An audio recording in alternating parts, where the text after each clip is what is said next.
Banyak yang masih bingung atau bahkan mengira kalau AI dan machine learning itu sama.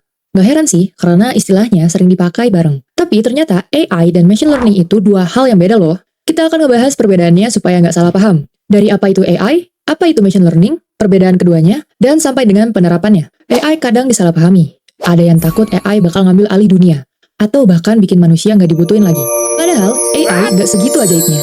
Bahkan AI masih tergantung sama manusia, khususnya saat dia belajar. AI memberikan dampak positif bagi masyarakat dan meningkatkan kualitas hidup sehari-hari. Namun, selalu ada risiko yang perlu kita waspadai. Tanpa pengawasan manusia, pesan yang coba kita sampaikan mungkin akan sulit diterima. AI atau kecerdasan buatan merupakan teknologi yang bikin mesin bisa berpikir seperti manusia. Bisa mengenali wajah, merespon suara, ngasih rekomendasi, bahkan bikin keputusan. AI dirancang untuk meniru cara kerja otak manusia seperti mengingat, belajar dari pengalaman, dan menyelesaikan masalah. Nah, sedangkan kalau machine learning itu bagian dari AI. Machine learning memungkinkan mesin atau sistem untuk belajar secara otomatis dan meningkatkan kinerjanya dari pengalaman. Cara kerjanya, mesin dilatih pakai data, lalu dia belajar sendiri dari pola yang ada. Misalnya, kamu sering nonton video tentang teknologi di YouTube.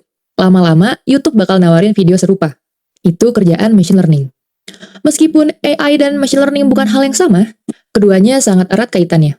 Cara termudah untuk memahami hubungan antara keduanya adalah dengan berpikir bahwa AI itu konsep besarnya kayak kecerdasan buatan. Sementara, machine learning itu salah satu cara supaya mesin bisa jadi pintar. AI itu payung besarnya, sedangkan machine learning itu salah satu cabangnya. Semua machine learning adalah AI, tapi nggak semua AI itu machine learning.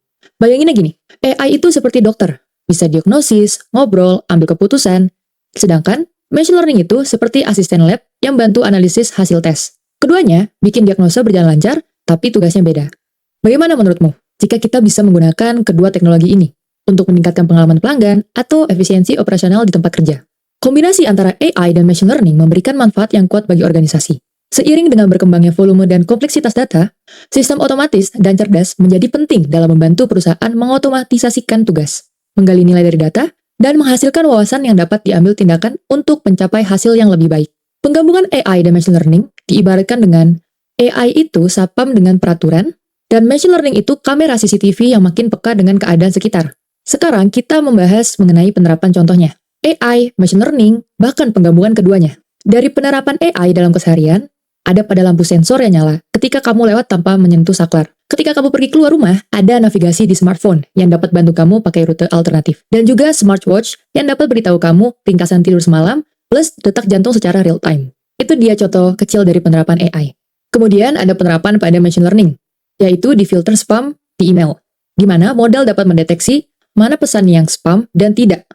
Jika pesan tersebut terdeteksi spam tinggi, maka dia akan otomatis masuk ke dalam folder spam, tanpa kamu mensortir sendiri. Kemudian ada juga penerapan machine learning di rekomendasi playlist. Spotify atau YouTube Musik akan ngintip nih lagu yang kamu sering skip, like, dan repeat, dan algoritma akan membuat playlist Discover Weekly buat kamu. Oke, selanjutnya penerapan penggabungan antara AI dan machine learning yang lebih keren, yaitu ada asisten suara seperti Google atau Siri. Begitu kamu bilang, bangunin jam 6. Machine learning menerjemahkan ucapan, rule engine ngecek perintah valid, lalu alarm otomatis terset di jam 6. Kemudian ada juga pada mobil otonom. Mobil yang memiliki sensor yang bisa melihat jalan, machine learning mengenali bahaya, rule engine memutuskan apakah mengerem, belok, atau lanjut secara otomatis. Jadi kalau tadi kita ngobrolin lampu sensor yang peka, smartwatch yang ngerasa detak jantung kita, sampai mobil otonom yang nyetir sendiri. Satu pesan utamanya jelas, AI, machine learning, atau combo keduanya. Sudah diam-diam jadi teman hidup kita. Sekarang pertanyaannya, kamu mau cuma jadi penonton, atau ikutan nge-build teknologi yang bikin hidup lebih praktis, aman, dan seru? Mulai dari otak-atik data kecil di laptop, nyusun rule di proyek sampingan, sampai ngelamar posisi di tim AI perusahaan. Pilih pintu manapun, selangkah hari ini bakal ngubah cara kita bergerak besok. Jangan cuma jadi penonton aja, ayo ikut andil di dalamnya.